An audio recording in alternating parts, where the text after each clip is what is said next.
You're listening to Mysterious Manchester with your host James Hacking, and the reason for that rather poor and rambling metaphor is that I recently spent a most pleasurable and fascinating evening hosted by the Greater Manchester Skeptics Society in an ornate little theatre above the King's Arms pub just over the River Irwell in Salford, the latest of their regular skeptical Soapbox specials. The Society was founded in November 2009 to promote, in their own words, rational thinking, non-homeopathic drinking and scientific skepticism throughout Greater Manchester, the United Kingdom and worldwide.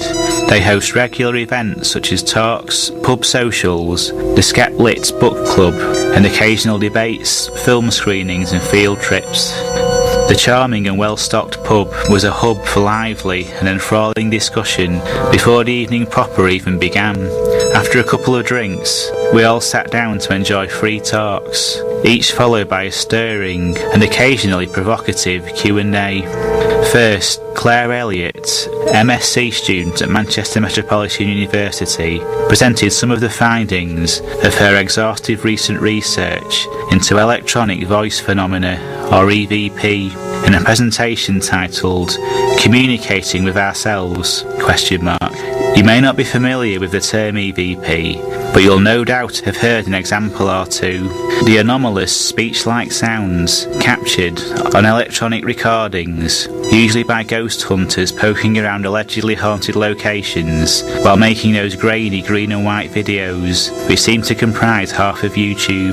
Though these recordings are typically highly distorted and masked by white noise, some believe that words can be discerned, messages, or even direct responses to paranormal investigators' queries.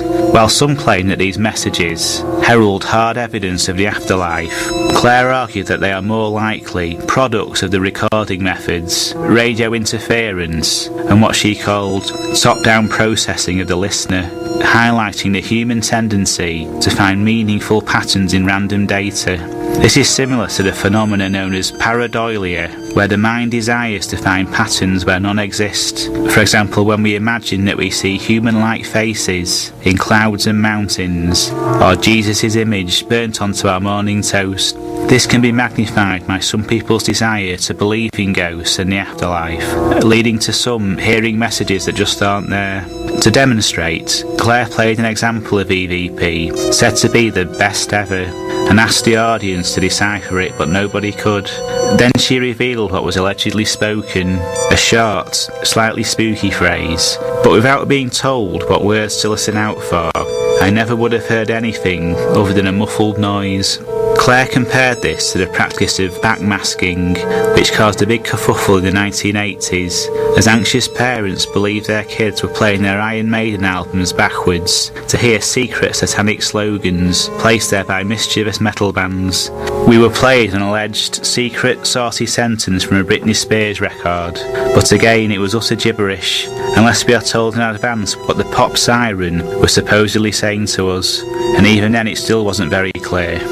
Next, Kathleen Gray gave a memorable and thought-provoking talk called Are We Mental?, starting by looking into why public transport passengers film making offensive rants are inevitably dubbed mentally ill, or less pleasant variations on the term, by tabloid journalists and on social media.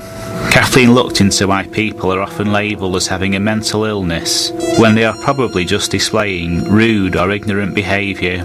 Kathleen argued that by using words relating to mental illness as slurs or hyperbole, people are given excuses for their actions, and this use of language also misrepresents what mental illnesses really are.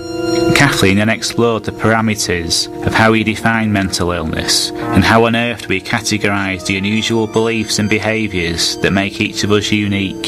There is no one on earth who can claim no eccentricities, and Kathleen argued that these attributes are an important part of who we are, which certainly resonated with me, as I have always embraced my own particular form of insanity. Last but not least came Ian Hilton with the modern Flat Earth movement. Who are they? Where do they come from? And why the sudden surge in believers? Ian, a committed debunker of the movement, took us through a brief modern history of this bizarre belief and tried to explore the reasons for its extraordinarily unerring popularity, as well as find out what the movement can tell us about the nature of seemingly irrational beliefs and why they endure. The other half of YouTube seems to consist of flat earthers espousing their evidence and railing against the ignorant masses, spearheaded by debunkers like Ian, who refuse to accept the truth, instead sticking to quaint things like geometry and empirical data. When asked by a member of the audience afterwards how many flat earthers he believes exist, he said it ran into the tens of thousands, which seems staggering in the age of satellite photography and space travel. So how can such seemingly illogical ideas still pervade? There is evidence that belief in pseudoscience, conspiracy and fringe theories are growing, which is surely the opposite of what should be happening as we gallop forward with scientific discovery. This seems to be at least partially due to an air of defiance in our post-truth era, where experts are often flippantly dismissed out of hand as being brainwashed or sheeple or part of some all-inclusive neoliberal conspiracy. Only those such as #Don'tBelieveTheirLies666 are the ones brave enough to speak the unfiltered truth through their little-viewed YouTube channel or to their band of like-minded Twitter followers. I would also argue that trying to scientifically explain away any paranormal phenomena is never going to be entirely successful, as the whole point of the paranormal is that it exists, whether as an idea or a more tangible concept, parallel to the world of science and not truly a part of it. Evidence, such as an incoherent EVP, will probably always prove adequate to satisfy believers, and a flat earther will always find wriggle room in any argument. All the textbooks, reef lectures and scientific equations in the world can quickly fly out of the mind's window if, say, I myself had bumped into a ghost on the way home from the pub that night. But the only thing that did haunt me as I headed back towards the train station was the uncomfortable thought, how do I know the earth isn't flat? Am I the one being naive? A big thank you to the Greater Manchester Skeptics Society for a very fine evening. Their next event is a Skeptic Social in the Crown and Kettle pub on Oldham Road in Manchester on the 25th of August at 7:30. Thanks also to my good friend Anna for taking me and putting up with my own fringe theories that night.